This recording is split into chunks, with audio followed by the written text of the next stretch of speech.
네, 그제 관세청이 한진그룹 조양호 회장 집을 또다시 압수수색을 했죠. 이 조 회장 집에 마치 영화에나 나올 법한 이 비밀 공간이 있다. 이런 제보를 받고 압수수색을 한 겁니다. 결과가 궁금했는데 이 밀수나 탈세 혐의를 입증할 구체적인 증거는 못 찾았다고 합니다. 처음 압수수색이 있고 나서 문제가 될 만한 건 다 치웠지 않겠냐 이런 가능성도 제기가 됩니다. 하지만 관세청은 이 혐의 입증에는 자신이 있다 이런 입장인데요. 여기에는 계속해서 쏟아지는 대한항공 전 현직 직원들의 제보도 한몫을 하고 있습니다. 제보 내용이 아주 구체적인데 이번엔 조현아, 조현민 자매의 해외 쇼핑 물품 반입을 내가 담당했다 이런 직원의 폭로가 나왔습니다. 2009년부터 이 한진그룹 계열사 해외 지점에서 일을 했다는 전 직원의 얘기인데요. 일주일에 두세 번씩 이 명품 가방은 물론이고 심지어 과자에 초콜릿까지도 보냈다고 합니다. 직접 들어보시죠.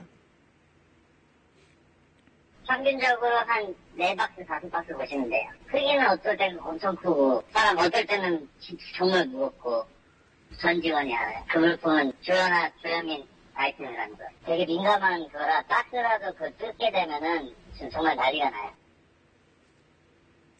네, 이 과정에서 대한항공 지점은 요즘 직구들을 많이 하시잖아요. 직구할 때 보통 이 배송 대행 업체를 끼고 하는데 이 배송 대행 업체 같은 역할을 했습니다. 먼저 조 씨 자매가 온라인 쇼핑몰을 통해서 국내에서 해외 제품들을 사고요. 그러면은 이걸 대한항공 해외 지점으로 보냅니다. 그럼 이 지점에서는 구입한 목록대로 쭉 보고 이 물건을 받고요. 그리고 나서 이걸 국내로 가는 대한항공기에 수화물로 실어서 보냈다는 겁니다. 이 물건들이 인천공항에서 통관 절차를 제대로 거쳤는지 이것도 쟁점입니다.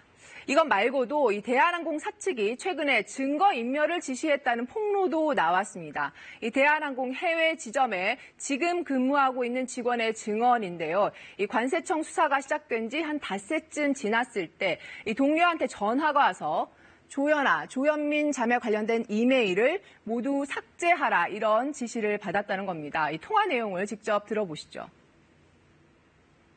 조현아 이런 내용이죠. 그 물건 보낸 내용입니다. 그렇지. 우리가 보고 보내고 이렇게 부탁받은 거 그걸 삭제해버려요.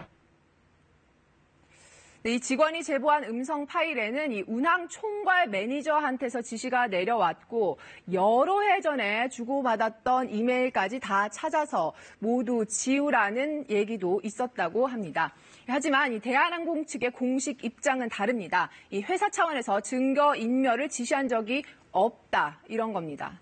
이런 가운데 대한항공 직원들은 오늘 서울 광화문에서 촛불 집회를 엽니다.